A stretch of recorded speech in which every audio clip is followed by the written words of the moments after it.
হরে কৃষ্ণ।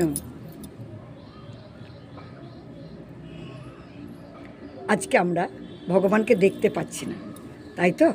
এটাই তো প্রশ্ন। তার অনুসরণ করতেও পারছি না, তেনাকে ধরতেও পারছি না, কৃষ্ণ নাম করেও তার দর্শন হচ্ছে না। এই যে তুলসী গাছকে আমরা লাগাই, কিন্তু সেই তুলসী বৃক্ষের অনেক নিয়ম আছে।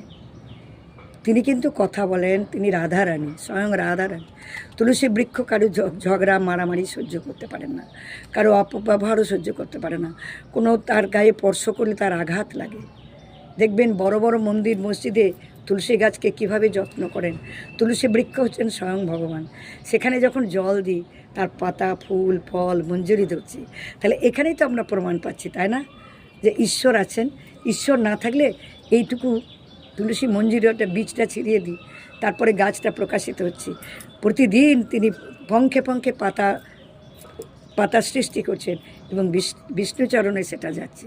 এখান থেকে তো তাকে দেখেই আমরা বুঝতে পারছি যে ঈশ্বর রয়েছেন, আমাদেরকে দেখা দিচ্ছেন। এর থেকে কি প্রমাণ লাগে? একটা বটের বীজ, কতটুকু বীজ, সেই বীজ থেকে বিরাট বটবৃক্ষ হয়। তাহলে সে ছায়া দেয়, তারপরে অনেক গুণ আছে, একটা বৃক্ষের অনেক অক্সিজেন পায়। তাহলে আমরা ঈশ্বরকে আবার কোথায় খুঁজব? আমরা এই বৃক্ষকে গুরু করতে পারি। একে গুরুরূপে যদি দেখি, তাহলে ঠিকই একদিন আমরা এই গুরুদেবের চরণ অবশ্যই পাবো।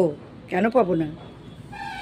এই যে দেখুন, এই যে পাতাতে প্রতিটি গাছে বলছে, কাঁটা হেরি ক্ষান্ত কেন কমল তুলিতে, দুঃখ বিনা শুক্লাভ হয় কি মোহিতে। এই যে গোলাপের কাঁটা, কেন? গোলাপ ফুল সুন্দর এবং তার সুগন্ধতে সারা ভুবন আলো করে দেয়, তাই তার কাঁটা আছে। তাহলে কাঁটাকে দেখলে হবে না, আমাদের এইভাবেই ভগবানকে প্রতি মুহূর্তে দর্শন করতে হবে।